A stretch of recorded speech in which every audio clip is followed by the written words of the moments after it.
Welcome back to the deep dive. If you've ever had a chat about buying property and thought, yeah, my word is my bond, only to get immediately reminded about the statute of frauds, well, this deep dive is definitely for you. Mm-hmm. We are getting into one of the trickier areas in property law. Mm-hmm. How do you enforce an oral agreement for land when, you don't have that required piece of paper? That's exactly it. And our mission today is to really unpack these complex deals, the ones that mix leases, options, maybe an eventual sale. We need to figure out first when the statute of frauds even applies. That's step one. But then the really crucial part is mastering this equitable escape hatch, the doctrine of part performance. And importantly, understanding this major shift in thinking behind it. It moved from being about fraud to being more about evidence. Got it. So we're looking for that legal workaround, the end run, when there's Yeah. no written contract. Okay, let's start with the basics of this kind of deal. What exactly is an option to purchase? And is that initial agreement just the option itself, subject to the statute of frauds right away? Generally, no. An option to purchase, legally speaking, is seen as an irrevocable continuing offer to sell. It doesn't actually transfer any interest in the land at that point. It just gives the holder a personal right, a right in personam to decide to buy later. So because it's not technically a contract for the transfer of land yet, it falls outside the statute of frauds. Okay, that distinction makes sense.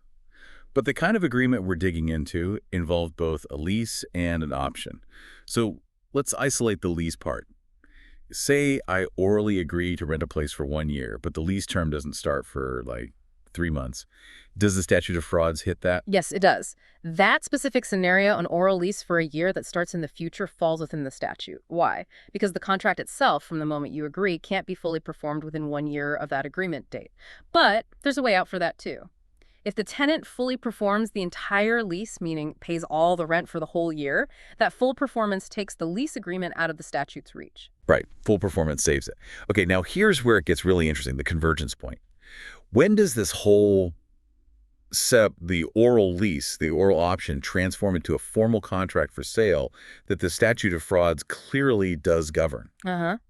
That trigger point is the exact moment the buyer exercises the option. So the instant the buyer tells the seller, yes, I elect to buy, boom. A brand new oral contract for the purchase and sale of land comes into existence right then and there. This new contract, the one for the actual transfer of property, is absolutely governed by the statute of frauds. If there's no written contract ready at that moment, that oral sales contract is basically dead in the water.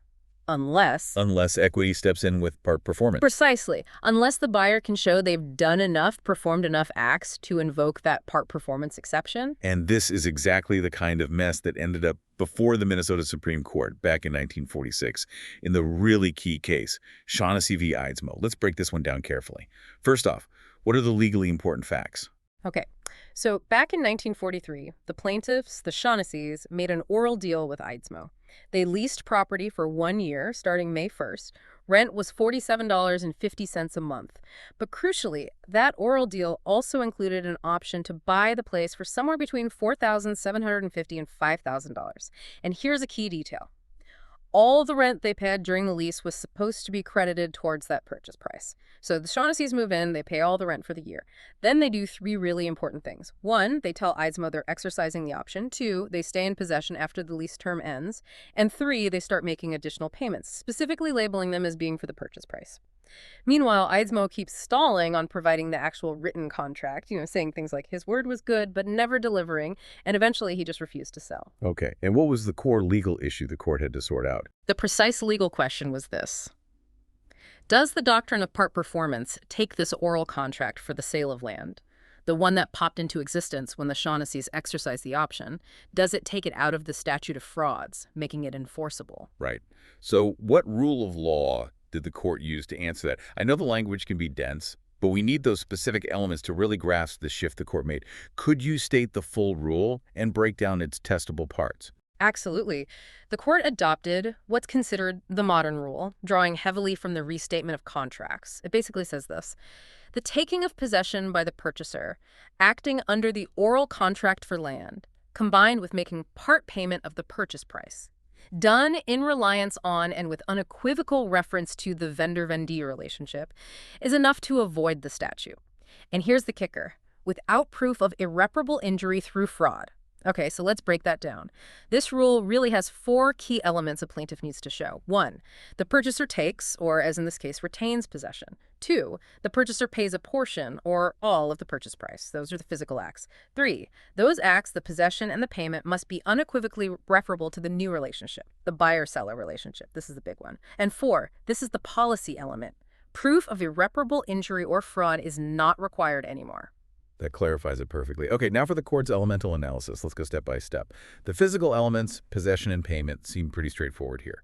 How did the court handle the first and second elements? Yeah, those were relatively easy based on the facts. Element one, possession.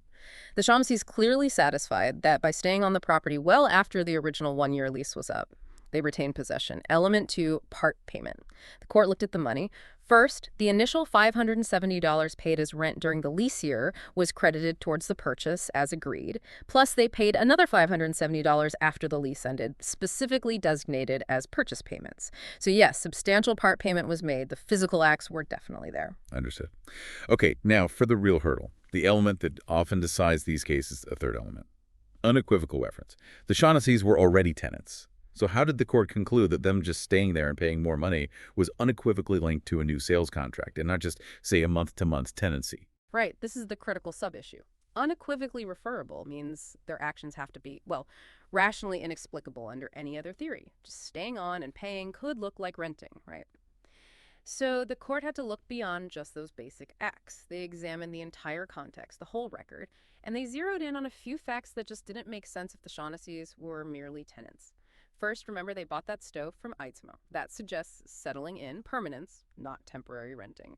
Second, the fact they stayed long after the lease term expired. And third, Eidsmoe's own behaviors, his repeated statements affirming the deal, blaming delays on lack of time, not on rejecting the sale itself. Taking all that together, the court concluded these actions, viewed holistically, were rationally referable only to their new status as purchasers. The actions pointed squarely at the sale. Okay, that analysis makes sense. And this brings us to the major policy bombshell in this case, the fourth element, the explicit rejection of the irreparable injury fraud requirement. Wait, so this wasn't just a minor tweak. This case fundamentally changed how courts look at fraud in these situations. What was the old rule and how did Shaughnessy manage to just overturn it like that? It was a huge shift. Before Shaughnessy, under older cases like Brown v. Hogue, the rule was much tougher. To get equity to enforce an oral land contract, the plaintiff had to prove they had relied on the promise in a way that caused them unjust and irreparable injury if the contract wasn't enforced. Essentially, you had to show the defendant was using the statute of frauds itself as a tool to commit fraud. It was about preventing hardship caused by the defendant's conduct. Shaughnessy explicitly overruled that line of cases. The court fundamentally reframed the purpose of the part performance doctrine. They said, look, the main point of the statute of frauds is evidentiary. It's about making sure there really was an agreement. If the buyer's actions, possession, and payment are unequivocally referable to a sales contract, that's element 3, then those actions themselves provide strong enough evidence that the contract exists. So if the evidence from the actions is clear, the court concluded, making the plaintiff also prove this extra layer of irreparable harm or fraud is just inefficient and unnecessary. The focus shifted from preventing fraud to simply recognizing evidence of the agreement. Wow, that is a massive change in judicial philosophy. It moves from policing the seller's morality almost to just enforcing intent when it's proven by actions. That step-by-step breakdown is exactly what you need to apply this rule.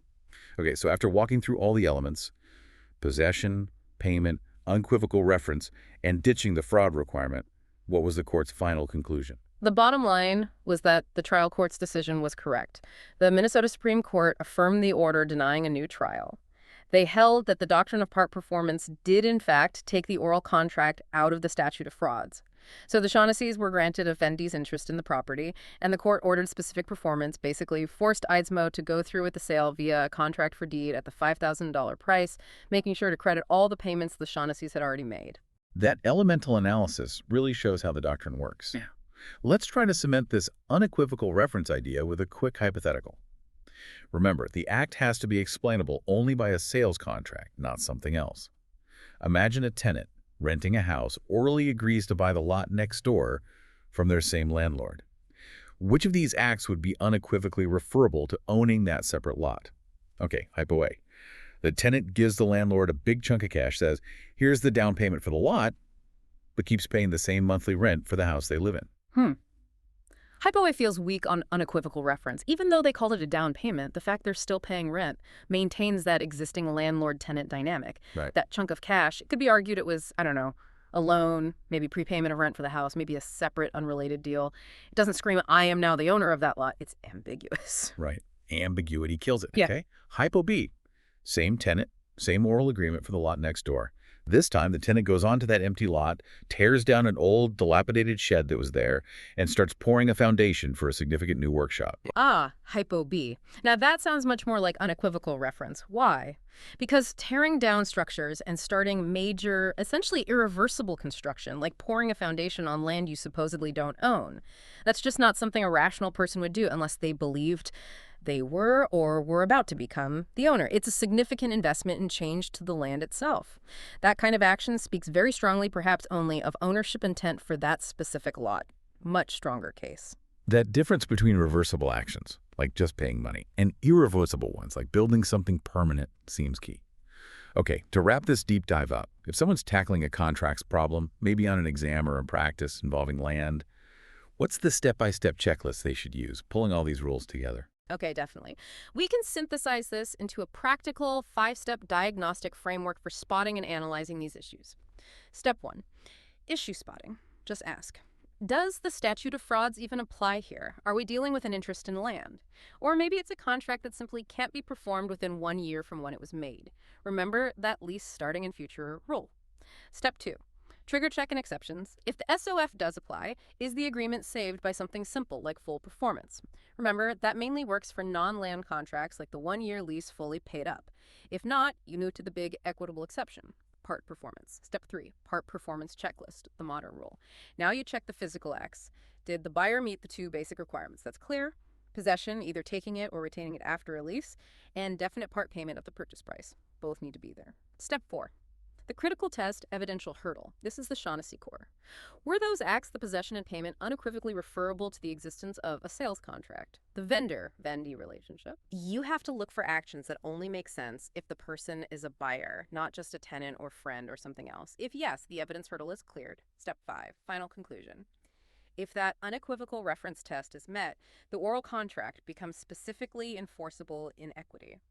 The court's focus, under this modern rule, is squarely on whether the actions provide sufficient evidence of the contract, not on whether the plaintiff proved some separate, complex case of irreparable injury or fraud. That's a really clear roadmap. It helps cut through the complexity. So the big takeaway seems to be that equity is looking for solid proof, for evidence, and sometimes actions really do speak louder than a missing signature if those actions unmistakably point to a land purchase. Exactly. But, here's a final thought to chew on. Even though Shaughnessy formally got rid of the need to prove fraud or irreparable injury, that core element, unequivocal reference, still requires a judge or jury to interpret actions, to decide why someone did something. And in these cases, the credibility of the people involved, the buyer and the seller, is almost always a huge factor. So you have to wonder, how much does the supposedly evidence-focused modern rule still end up depending on the fact finder's gut feeling about the party's honesty and intentions, maybe bringing us back towards assessing character just in a different way? That's a really interesting point. How much subjective judgment remains even in an objective test? Something definitely worth considering as you continue your own deep dive into these fascinating clashes between law and equity. Thanks for joining us.